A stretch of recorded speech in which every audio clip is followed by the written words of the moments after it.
I want you to look around your home for a minute. And if you were an outside observer walking into this space, what would it say about the person who lives here? Can you tell what they value, what they love, what feels important to them? Look around your space without any judgment at all. You're not trying to fix anything or change anything. You're simply just noticing. You're observing what it is that you see. Hey everyone, welcome back to my channel. In today's video, I thought I would walk you through how I intentionally curate my home for nervous system safety and regulation. For those of you who've been following my channel, who've been around here for a little while, you might have heard me talk about me having ADHD and also having two neurodivergent children, one being on the autism spectrum. So as I walk you through the tips and the things that I do to help create a calmer environment for me and my children, I want to make it clear that my life and my home are certainly not calm and zen all of the time. These are just small shifts that I have done in my home to help us get back to a place of nervous system safety and regulation faster when you know what hits the fan, and to also help minimize some of the chaos. So I'm going to walk you through some of the things that I value and prioritize to help me have a calmer, more regulating space to help support my very sensitive nervous system. If you're a highly sensitive person, you'll probably relate to a lot of what I will be sharing,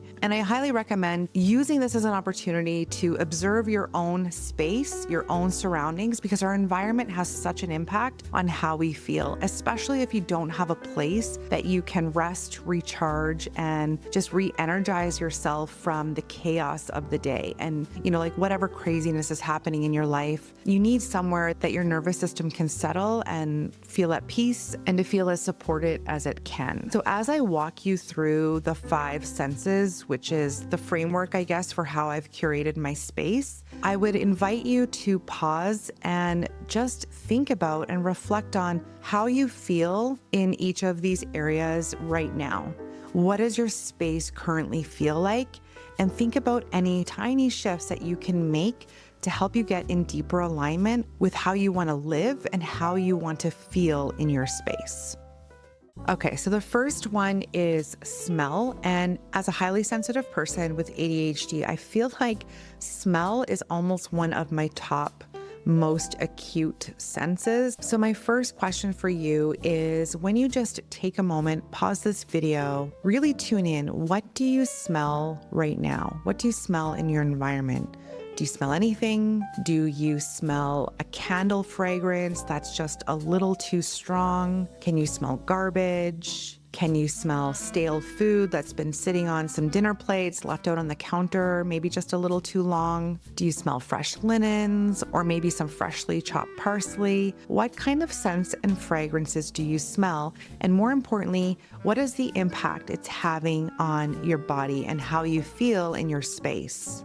So a few of the things that I do to help support the scent and the smell that I have in my home to make me feel better in my space is, one, I have a very small kitchen garbage can. One of the things that I used to have was like this massive garbage can. It seemed really practical to have a really big garbage can. I wouldn't have to take it out every day, but what I notice is then it starts to kind of smell after a little while. It can get really gross. So one of the things that I do now is I have a very small garbage can that I keep it underneath the sink so that every day I'm taking out a bag of garbage. This just helps to reduce on things like that. I also don't leave plates and things out on the countertops for too long. So I will take care of those things immediately so that they're not left out on the counter and I'm not getting that whiff of that smell as I walk by. So just noticing things like that kind of weigh on you and irritate you, and then thinking about little adjustments you can make. Other ways that I support my senses through smell are I often have essential oils being diffused. Normally they tell you to put in like 15 drops or something into a diffuser. I do like 5 because I just want a subtle scent. Too much, even good quality essential oils, I will just find too harsh for my system. The other thing that I like to do is I really have been into Palo Santo lately. My kids find it a little too strong, so I typically do it when they're out of the house, but I will light some Palo Santo and I will just kind of like bring it around the house so that the fragrance, the smoke gets into the air.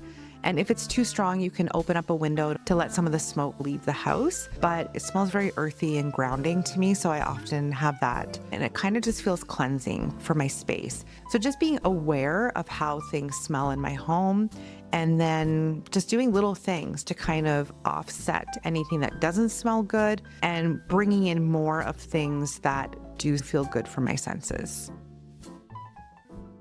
And this is a big one as well. Your nervous system is constantly responding to what your body feels. So something to think about is when you sit on your couch or when you go to bed at night, does your body feel supported and relaxed, or are you feeling irritated by the feel of your sheets or, the pilling on your couch? Is the feeling of the fabric against your skin irritating or nourishing? Does it feel overwhelming or jarring, or are you feeling supported and soothed? A lot of things make me feel itchy. So when I have a throw blanket or something, it has to feel nourishing. It's something that I want to curl up in at the end of the stressful day to help kind of wash those worries away and to just let my body relax. I have a really thick wool, almost like a weighted blanket. And honestly, my kids and I, we all kind of like fight over it on the couch because we all really love it. It's big enough, thankfully, that the three of us can curl up underneath it. But it's like one of my favorite possessions because it just feels so good on your body. When you sit down at the end of the day after feeling super stressful and overwhelmed, and you put this weighted blanket on your skin and it has a really nice soft touch to it, it's like a warm hug for your body. It's like the hug that you needed, but you never got as a child. It feels so good when you can curl up with a blanket that actually feels really deeply supportive. Because I am so sensitive to the way things feel on my body, I make sure that I have sheets that aren't pilling, that feel rough against my skin or itchy. So I have really nice soft sheets. When I get in, they're really cool on my body and they just feel really comforting and good and nourishing. So this is not about having an aesthetic home and going out and replacing all of your furniture or buying new things. It's really just about paying attention to how your body feels in your space. So I would invite you to just think about some of the most common places that you would recharge in your home. So I make sure that those areas I feel really deeply supported. It's not about transforming your whole entire home, but are there certain places in your home that you really want to be able to sink into and really recharge, or where it's really important to feel these things versus feeling restless or uncomfortable? Just think about the small, tiny tweaks and changes that you can make to help you get in deeper alignment with the things that you really value and how you want and need to feel in your space. Okay, so the next one is sight. I forgot to record this. Somehow I skipped it in my notes when I was recording originally. And this one is important, but I didn't want to miss it. So take a look around your home and what do you see? Do you see piles of clutter? Do you see things that are strewn about the house that don't yet have a home? Does your space currently reflect the things that you value? When we are surrounded by a lot of visual noise and clutter, it really has an impact on the mental load that so many women carry, especially highly sensitive women. And without even realizing the impact that it has, it can often be a huge demotivator and depletion on our energy reserves. I'm not talking about the kind of clutter that I would consider to be like a happy mess, children's toys out that they're playing with. Or if you look at my home right now, my countertops are covered in Lego with kids working, and my tabletop is covered in art projects and things that we care about. I'm talking about all of the unnecessary clutter that is taking up space that becomes a mental checklist without even maybe realizing how much space it's really occupying inside your mind. The other thing is, does your home reflect the things that you care about? Does your home reflect your values? When you look on the walls, when you look on the shelves, do you see books and art pieces and belongings that reflect your personality, that align with what you care about and what you value? These things may seem small or insignificant, but if you're surrounded by things that are not bringing you joy, and this is what you see on a day-to-day basis, It can definitely be impacting your mood and the sensory overwhelm and overload that you might feel when you're at home. Another thing to consider visually is paint choices and furniture and how you have things displayed in your home. Are things feeling very cluttered and cramped, or does your home feel like a space that you can breathe? My home currently has a lot of neutral, earthy, grounded colors because I just really want a calm, grounded, relaxing space. I have a lot of sage greens, very neutral colors, muted rugs and carpets, just things that help my space feel very calm and grounded. Again, don't go and rush out and replace all of your furniture and all of your furnishings to match an aesthetic.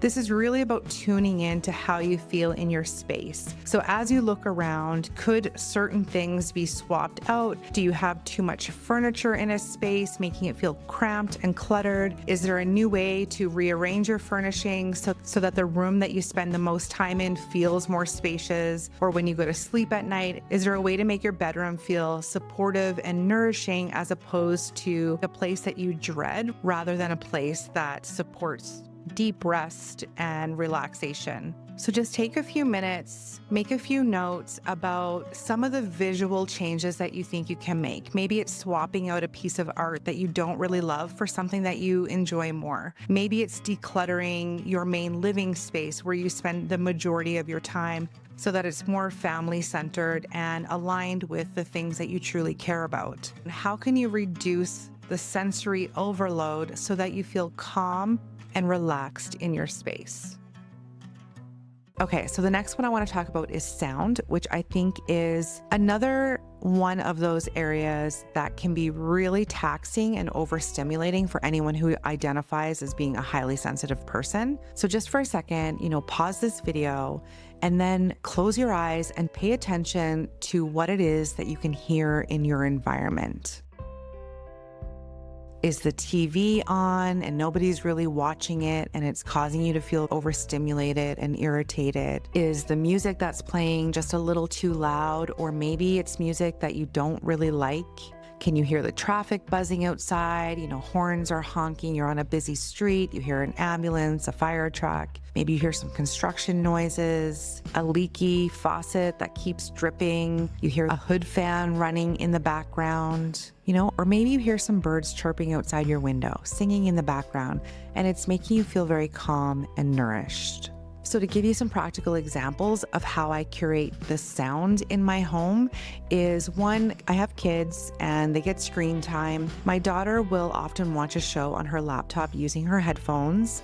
And my son likes to watch YouTube videos of gamers playing video games. And, he's pretty good about, if I find the sound too loud, about turning it down. But if I find that it's just kind of getting on my nerves, or I just want to focus and concentrate and just have some peace and quiet, I will often just put on some noise canceling headphones while I'm doing dishes or while I'm cooking dinner, or maybe I'm trying to journal or something like that. I put these on even when there's no one here because it helps me focus and just tune out any background noise. So noise canceling headphones or earbuds is like my best friend. I find them super helpful in just helping to regulate my nervous system and make things feel a little less heightened, just to turn the volume down just ever so slightly on my surroundings. The other thing that I'm really mindful of too is when I'm cooking, I'll have the hood fan running while I'm cooking. We use gas stoves mostly where I live, so I always make sure that's running, but it's very loud and it's kind of irritating. So just not letting those things run on too long and paying attention that I'm turning them off, because suddenly everything starts to feel overwhelming and overstimulating and I'm starting to feel really irritated. Something else that I often do is I will often have very calming, quiet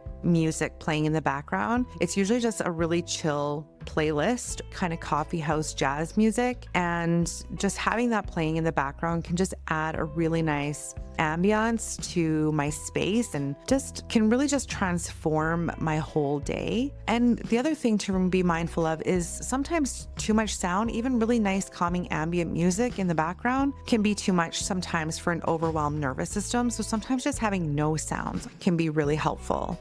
And just giving yourself a break from the sensory overload that we're taking in for most of the day. So notice what kind of sounds that you hear in your home when you're not focused on anything else, and what small shifts can you make to help support your nervous system through sound. Okay, so the next one is lighting. Lighting makes a huge difference in how I feel in my space, like my mood and my energy and just how comforted I feel. As soon as I get up in the morning, I open all of the blinds and I let the natural light and sunlight just seep through. I'm very lucky that I have a space that has a lot of natural light, which is really good because it definitely impacts my mood. But then at night, I definitely like to intentionally create an atmosphere that helps to slow everybody's nervous system down and to prepare our bodies for restful sleep. So one thing that I like to do is, we're in the winter months here in Calgary, Alberta, Canada, where I live, and it's usually dark by 4 or 5 p.m. So as it starts to get dark, I will just start to put on some dim lighting. So I have like a dimmer on my lights and I can control how much light we need, but I don't have any harsh overhead lighting on at all. The living room is lit, maybe by the fireplace and a few candles or a lamp that's very low lit lamp. My kitchen will usually just have like a candle and the overhead light from my stove. I really enjoy the lighting and feel very nourished by the salt lamp. So I have a couple of those throughout my home, and it just helps my body shift from the chaos and the craziness of the day into a slower, more calming routine for the night. I think this is also helpful too with screens and things like that. Switching your screens to nighttime mode so the light isn't affecting your sleep. Maybe shutting screens off a couple of hours before bed. I know this is so much easier said than done. It's something that I'm working on myself, but just kind of being mindful of the light that you're taking in all throughout the day, but especially as you prepare to get into restful sleep. So look around your home and notice, how does the lighting feel and how does it affect your mood and how your body responds in the space? And then jot down any small shifts that you would like to make to help the lighting in your space feel more supportive. Okay, so the next one is temperature, which I know can be a little bit of a tricky area, especially if you live with other people. And I'm somebody who tends to be kind of cold all of the time. And I've lived with, a partner who was always hot. I would always feel dysregulated because I was too cold and I couldn't enjoy my space. I couldn't relax. He was always dysregulated because he'd be super hot all the time. And I also have kids who tend to run a little hotter too. So how do you kind of support your nervous system while also respecting that there are other people in your home who either run a little hotter or a little colder than you do? So instead of always fighting the thermostat and fighting other people in your home to kind of get that perfectly controlled temperature, one of the things that I do, I will support myself by having on warmer clothes than everybody else.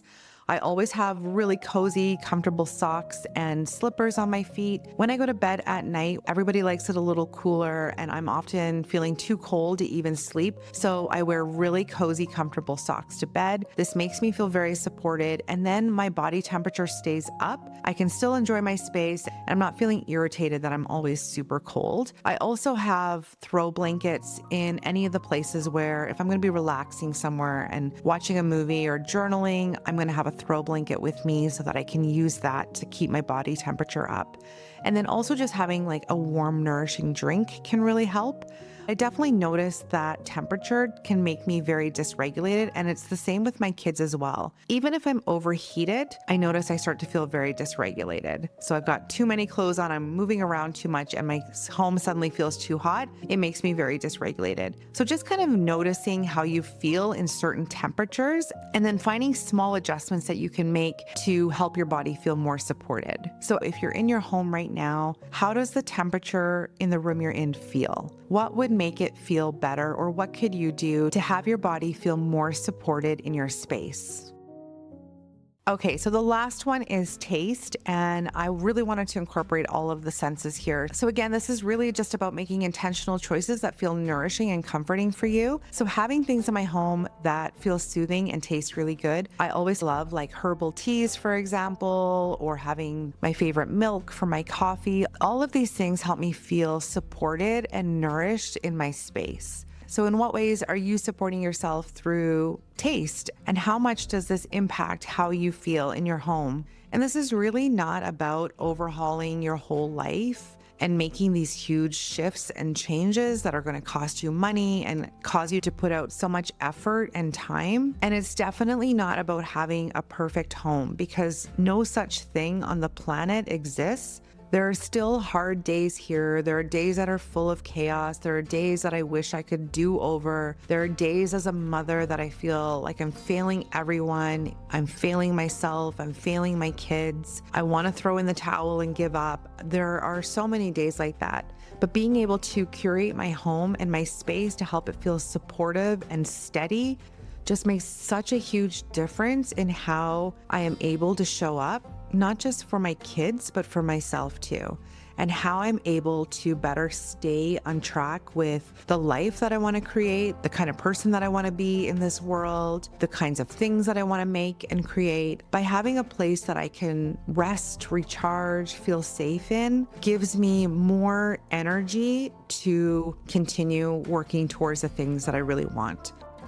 So my hope is that this video inspires you just a little bit to have a little more awareness about some of these things. It just takes one small shift, one tiny adjustment, even when everything in your life feels hard, especially when things feel hard. It's so important to have a space that you can feel deeply supported and nourished. Thank you so much for watching, and I will see you again next week.